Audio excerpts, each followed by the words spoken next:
ঝিল দেবে সাক্ষ্যকে দিবস। তো বন্ধুরা, ভোলে বাবা পার করে গেছে সিরিয়ালের আগামী পর্বে আপনারা দেখতে পাবেন যে মিলি ঝিলকে বলে যে তুই সাক্ষ্য ডাক্তারকে ভালোবেসে ফেলেছিস, জয় তোর মনের কথা সাক্ষ্য ডাক্তারকে বলে দে।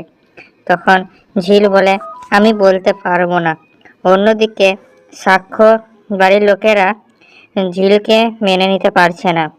এমনকি সাক্ষর বোনেরাও বলে যে ঝিলের মনটা খুব ভালো, কিন্তু ওর যা স্ট্যাটাস, ওকে আমরা নিজের বৌদি হিসাবে মেনে নিতে পারবো না।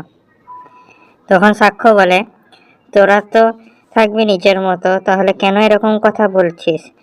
অন্যদিকে আমরা দেখতে পাবো যে মিনু ঝিলকে সাক্ষ্যর সঙ্গে থাকার কথা বলে, কিন্তু ঝিল বলে যে আমি ওনাকে বলেছি যে আমি অন্য কাউকে ভালোবাসি।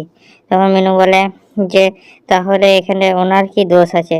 তখন মিলি বলে যে ওনারও দোষ আছে, উনি এই কথাটা কি হিসাবে মেনে নিলেন। অন্যদিকে সাক্ষ্য ঘরের লোকেদের বলে আমি চৈতিকে বিয়ে করব, ঝিল ডিভোর্স পেপারে সই করে দিয়েছে, আমিও করে দেব। অন্যদিকে মিনু ঝিলকে বলে যে তুই তোর মনের কথা সাক্ষ্য ডাক্তারকে বলে দে।